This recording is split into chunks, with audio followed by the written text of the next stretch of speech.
Yes, sir. We are back with another edition of Fast Break Bets presented by BettingPros. You know me, you know the voice, you know the guy. It's me, a really real, a villain real. So we're off from Virginia here at your service.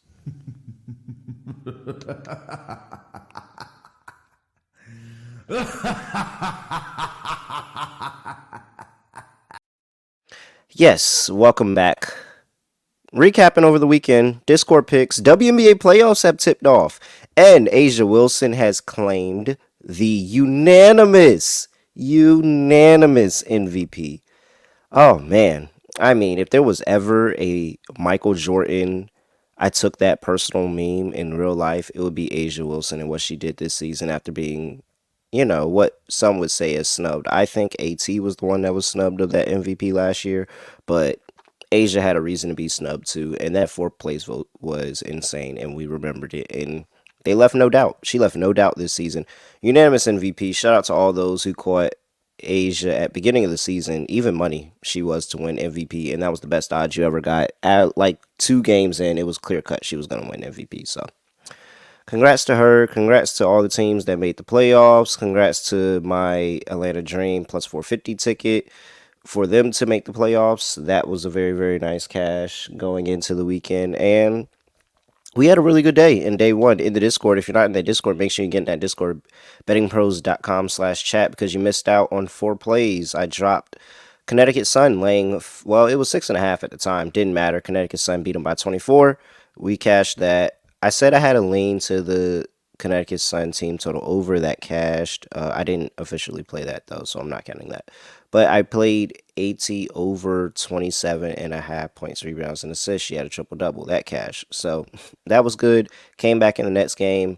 Nafisa Collier over 19.5 points. That was a nice cash. She had 20. No, she had 30 in the game, actually. She finished with like 30 something. But she had 23 at half. So very, very, very nice hit there. And then I got greedy in the last slate. I took Seattle Storm plus 9.5, and it was going well for 3 quarters. It looked really, really good for 3 quarters, and then they proceeded to score 2 points in the fourth quarter and go 0 for 12 from the field.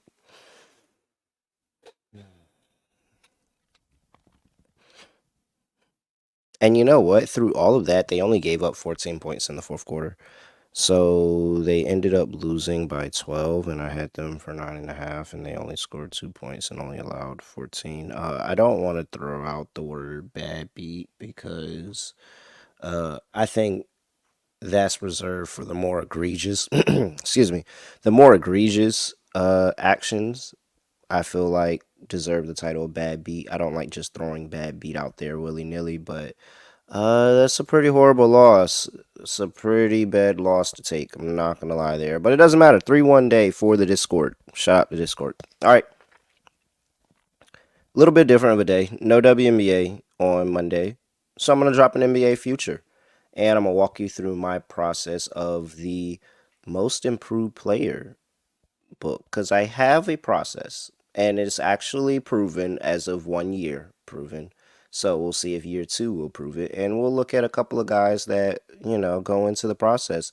But before we do that, I gotta make sure that you all are getting into the contest for that Gary Payton autograph basketball. Leave a review at Fast Break Bets, Apple Podcasts. You can go to, and look, here's a short link. Matter of fact, I'm going to make it easy for you. Here's a short link. Go to bettingpros.com/fast. Bettingpros.com/fast. Bettingpros.com/fast. And that will send you to a link where you can fill out a review. And look, a random winner will be chosen at the end of September. So make sure you get those reviews in. September's almost up, people. You only got a week left. So let's go ahead and let's start churning out a bunch of reviews. And hey, I'm trying to give away this basketball. They said if we don't get enough reviews, I get to keep it. So I'm not going to be mad. Y'all going to look, and it's going to be sitting right where I'm going to put it. I think I'm going to put it right there. No, that's the wrong. My bad. That's the wrong. I'm going to put it right there. I'm going to put it right. I'm going to get a stand. And you know what? That's kind of in the middle of the floor, but it's fine. I'm perfectly okay with that. I'm going to put it right there because if y'all not doing the reviews, we won't get enough. We not just going to give it away to one person that did the review. What we look like? Just the one? You going to get it? No, I need people to pick from. I need a bunch of options. So do the review or that basketball in October 1st. Well, not October 1st because I actually plan on going to NXT Chicago October 1st. But when I get back from that, it's going to be right there. All right. So let me walk you through my. Dang, where's my phone? Oh, there it is. All right. Let me walk you through my process. That's crazy. Y'all just really listen to me ramble. Like y'all enjoy this. Y'all actually enjoy this. This isn't good for me that saying that, and I have a job that I'm supposed to make sure that you guys enjoy this. But you guys really enjoy this, like hearing me ramble like this. Like that's insane to me. I think that's actually crazy to me that y'all. But I mean, I love it. Like if you guys like it, I love it, and I enjoy that you all enjoy it. And I've been getting a lot of nice DMs. I'm sorry I don't always get back to them, but I really, really enjoy your DMs. Like, it was one that I got to read, I didn't get to respond. But dude was like, this is a part of his morning routine. And I was just like, oh man, I really appreciate that. Like, that was really, really nice words. And I appreciate it. And you know what? I get a lot of hate and a lot of flack. And I get it. I am a little more contrarian. I do things a little different. And then whenever you're cold, you're cold. And, people are going to say something. But I appreciate the good messages every now and then. Thank you. Thank you so much. Wow. More rambling. Okay, I'm sorry. Here we go. Most improved player. So here's my process. I did this last year and I shotgunned off a few bets and it hit. And so with Tyrese Maxey last year. So here are what I have for criteria for most improved player, and this is me just basically breaking down what I've seen from the players that I've won it in the last 10 or so years. So, man,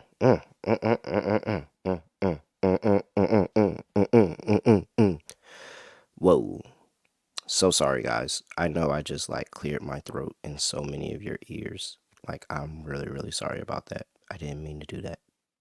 And then I started to kind of make it into a tune to realize, did you guys not notice that? Really, really apologize about that. This is one of the moments when I say I be rambling. All right, I'm sorry. Most improved player. Here we go. Last 10 years, well, it's really 11 years now because that was last year. So, last 11 years, here are the things that I have as criteria. Number one, for the most part, with this award, you need to be a first time All Star. Like, so when you win the award, you're more than likely going to be a first time All Star. In the last 10 years, well, 11 years now, I'm sorry, in the last 11 years, there's only three players that did not make the All Star team and won the award. Dragic in 2014, we had CJ in 2016, and Pascal in 2019. And then, so of the others eight that made the All Star team, all of them were first time All Stars. So you see, you make the All Star team, you're a first time All Star. It's I don't have anything of people that were multiple time All Stars. So if you have an All Star under your belt, I just kind of go ahead and X you out of the running because that just doesn't seem to be the norm. And we have a bunch of years of data on this. And so none of them were replacement players. It wasn't like, oh, they got named as a backup player. No, this is somebody who was playing well enough and they said, hey, this is your time. It's you're up. You are now an all-star. And so looking here, we have that. So you gotta be first time all-star. We've had a couple times where somebody didn't make the team and they should have probably been an all-star that year, but it is more likely you have to be a first time All Star. Then we look at years in the league. And because you're not just giving it to. So Wemby has the shortest odds right now. Wemby is less than 10 to 1. He was 10 to 1 for a while. I think it's at like 8 to 1, 7 to 1 in some books now. The issue that I have with Wemby, and the reason I personally won't bet Wemby, is because this is year two. Like, how can you be the number one overall pick, most improved? They're already saying you're a really good player. Like, you're already coming into the league with expectations. So it's like giving Wemby most improved as the second year player in the league, who was a number one overall pick, I think is completely not in spirit of the award. Like, I already questioned it when Ja won it as a second overall pick, but this is just not the spirit of the award. Like, it's truly, truly not the spirit of the award if Wemby wins this. So I think personally, and maybe this is just me kind of sitting in my ways of how I feel about the award. But I think Wemby, all the Wemby bets are just basically setting your money on fire because why would they give Wemby the he's a second year player. Like that's not the award that I think he should get. I think they just go ahead and give him defensive player of the year, which they know they probably should have gave him last year as a rookie, and call it a day. And if he doesn't win MVP, that's the award they give him. I do agree he's gonna get an award. I just don't think it's this one. So years in the league.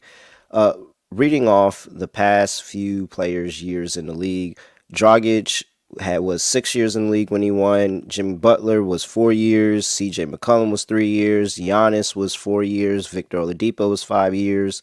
And Pascal Siakam was 5 years in the league. Brandon Ingram was 4 years in the league. Julius Randle, 7 years in the league, the outlier.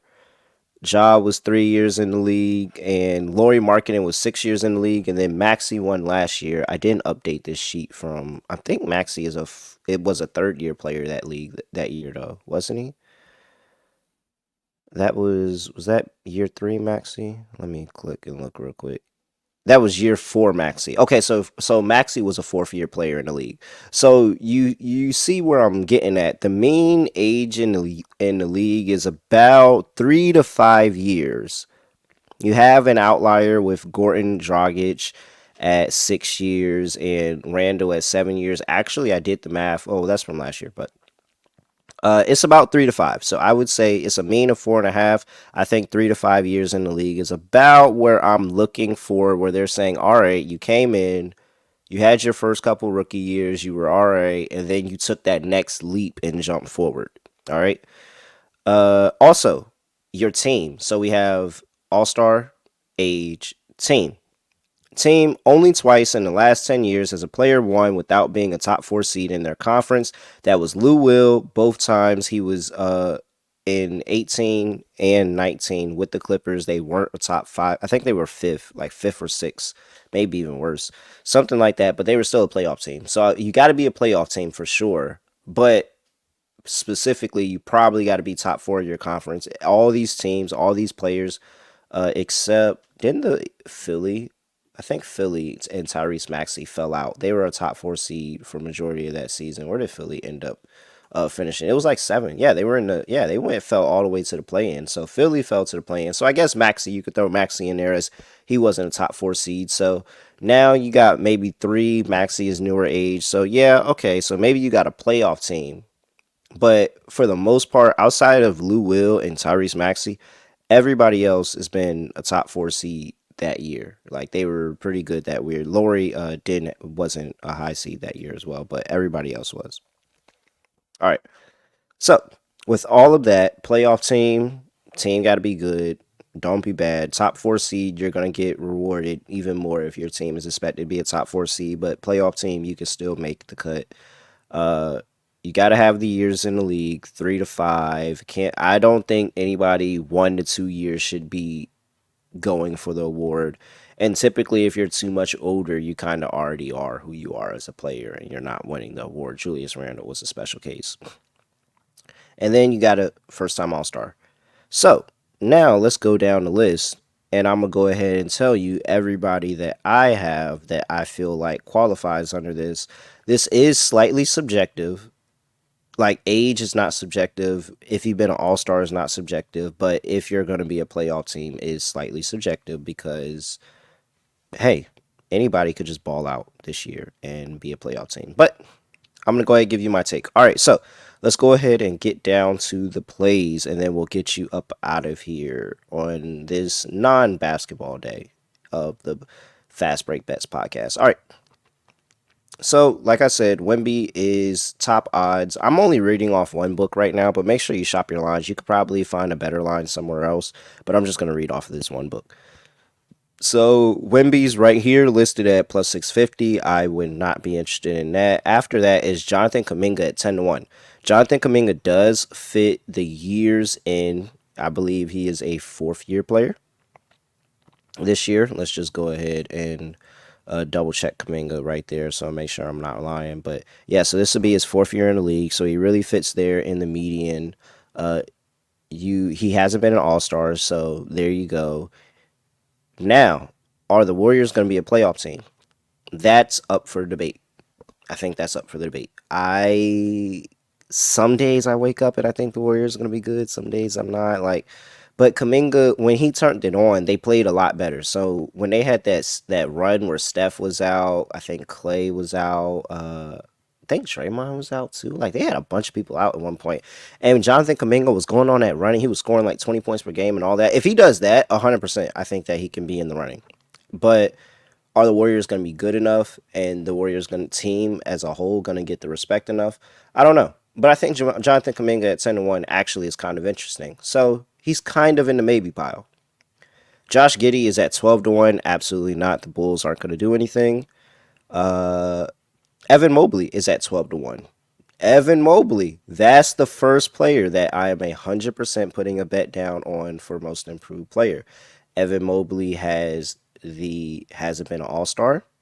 He has the age. I believe Evan Mobley is fourth year because I think he was in that same class as Kaminga, wasn't he? Pretty sure he was. So yeah, Evan Mobley, fourth year player. And then we also have the fact that his team is not only going to be a playoff team for the most part, but Cleveland has been trending towards the top of the East in a whole bunch of time. They haven't done anything with it, but they've trended towards the top of the East. So I I think that Evan Mobley now, especially if they finally decide to do something, like they just got to figure out, are they going to move on from Jared Allen or not? Or are they going to move on from Evan Mobley or not? Like, are they going to keep these guys paired together or are they going to pair them off separately? Because both of them have really, really good games when the other is out. And they both have pretty solid games together. But I don't know. I just feel like Cleveland's going to look to make a move at one point, and I'm interested to see where it is. But I think Evan Mobley absolutely can be that player, especially if he solidifies his bag and gets more consistent as an option offensively to pair with Donovan Mitchell and with Darius Garland, then yeah, I think Evan Mobley actually, and defensively, I think he's really good as well. So it's really just a bumping up the scoring workload. Looking at his numbers last season, they did come down just a little bit. He did have an injured season though. So the season before, 16.2 points per game. Season after that is 15.7. I think not only can he get back to that when he played 79 games. So that first season, he was a little bit hurt, only played 69 games. Then he came back 79 games, then came back 50 games. So I think this is another opportunity where, hey, if he goes and he can get closer to 20 points per game, if he can up the rebounding intake, he had 7.1 rebound. Oh, I'm sorry, 9.4 rebounds, up that a little bit, maybe get that to double double numbers. Like I think Evan Mobley is actually kind of interesting in terms of anything can happen in Cleveland. Like I don't think Cleveland has a, oh, this is exactly how their season gonna go. And so I think Evan Mobley actually can have a bigger role offensively in that offense. And I mean, from all intents and purposes, it seems for all intensive purposes, it seems like they really, really like him. So Evan Mobley is actually kind of interesting. Probably needs an injury. More than likely needs an injury. But I think Evan Mobley is really interesting at 12-1. Jalen Johnson for the Hawks. No, it's the Hawks. Jalen J Dub for the Thunder, I think is interesting. He also fits the time in. Barely skirts across because I believe this is his third year. Yeah, so this will be his third year. He just skirts in at that 3 years in the league. Hasn't been an all star. Really, really good player. His team expected to be a playoff team, expected to be top 14. If he really solidifies that second option after SGA, being able to score the basketball and what he's able to do consistently, because I think that Jay Will is probably one of the more underrated players in the league that we're just kind of not talking about. I mean, it's just not, he's not like the I don't want to, he's not the big name. Like, he's not the big star power name. And I think that's what people really kind of don't talk about when they talk about Jay Will. But there was a point where his points prop had gotten up to like 19 and a half last year, and he was scoring 20 points per game like rather easily. He had 19.1 points per game is what he finished with. And that was kind of a season where, Jada was a little banged up at different points in the season. And so I think another year forward, if J Dub really, really solidifies, hey, I'm going to be one of the top guys, and I'm not going to give you 30 a game, but I can go out there and I can be a consistent number two scoring option to SGA, and he helps this team win a whole bunch of basketball games again. I mean, he already placed fourth last year. Yeah, he placed fourth last year in most improved player votes already. So they already have him on his radar. So I think J Dub is actually a really, really good bet at 17-1. And we just gotta hope he takes another step forward. Like you gotta continuously take steps forward here. So J Dub, really, really interesting there. 17-1. All right. Let's get through this a little bit quicker because I'm already at 20 minutes and I didn't want to go this long, but it's me rambling again. So we got Paulo Banchero. This is a name that I think people are going to gravitate towards, but I rank Paulo Banchero out because he was a first time All Star last year. He averaged 22 and a half points per game, most improved. Like, what? Like, you have to improve off 22 and a half points per game. Like, that's a tough, tough to improve from. He was already really, really good. So I don't think Paulo's going to get there. Jalen Green plays with Rocket Snow. Emmanuel Quickly and Scotty Barnes, I X'd out. They play for the Raptors. I don't think they're going to be good. For Cade Cunningham, same thing. Detroit, even though Cade Cunningham is still really, really interesting, but you, the team around you has to play good to make you look even better. And so it's really, really hard for somebody at these bottom feeder teams to really win most improved player. Jalen Suggs, Cam Thomas, RJ Barrett, Keontae George. Like, these are all the names that I'm scrolling past, and I don't have interest in. Scoot Henderson, Brandon Miller, Christian Braun at 48-1 is tempting. Going to have a bigger role playing for the Nuggets. We understand that's a good team. And now no KCP.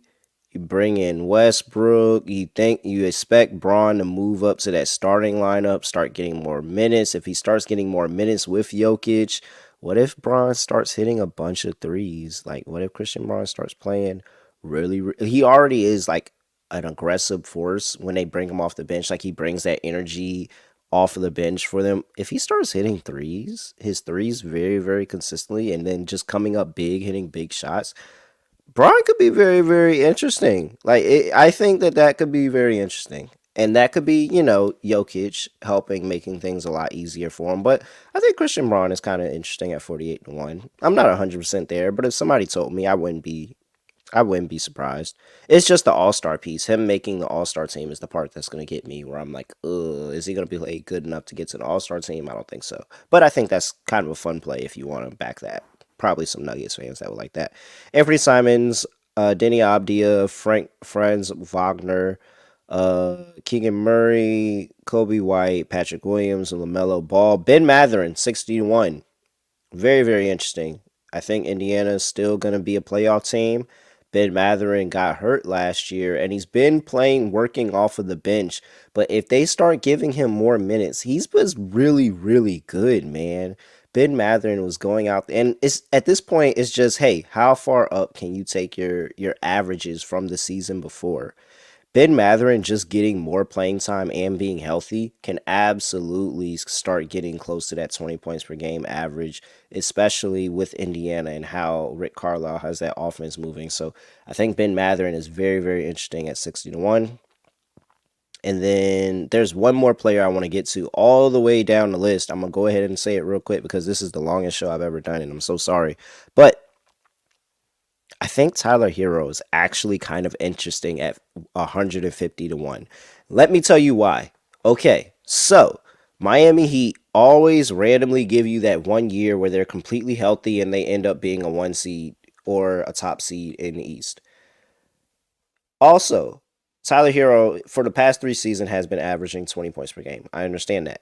Tyler Hero can absolutely be healthy for a season finally and average about 25 points per game.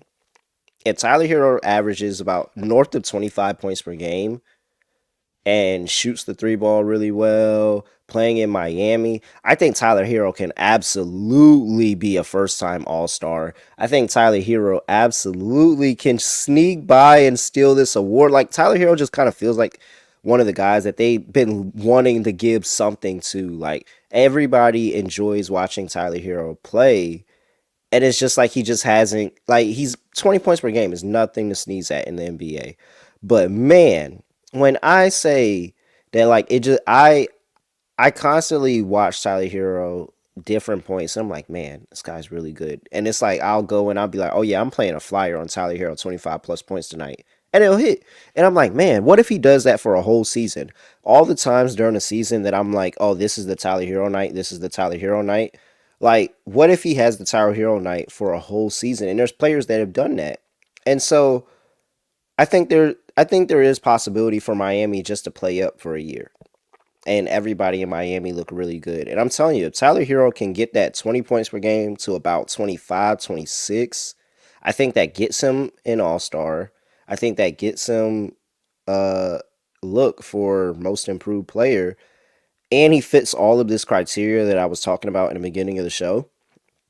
150 to 1, I think that's worth a little pizza bet. Like, hey, maybe I mean this we could be completely wrong, but 150 to 1. I think Tyler Hero probably should be a little bit shorter than 150 to 1. All right. Sorry about that, guys. Really, really long episode. I went through and explained all of that. It's kind of a little bit of a filler episode as we wait for WNBA. So, I hope people you really enjoyed it. And we'll get into more futures talk. Whenever I have an off day in WNBA, I'll throw another futures topic that somebody asked about on the docket, and I'll just wrap and talk about it, hopefully in a lot shorter time. So sorry about the length of this one. I'm probably gonna get a little slap on the wrist and naughty no, hey, make sure you have this show shorter. Sorry, sorry, sorry, sorry, sorry, sorry, sorry. All right. Make sure you give us a 5-star rating and review. Make sure, hey, you follow us at BettingPros on X and TikTok, at BettingPros NFL on Instagram, and make sure you go ahead and give us a like, comment, and subscribe. YouTube.com/BettingPros. All right. Yeah, that's it for me. I have nothing else to say, nothing else to do, no other way of ending the podcast. Just gonna like this. We are out of here.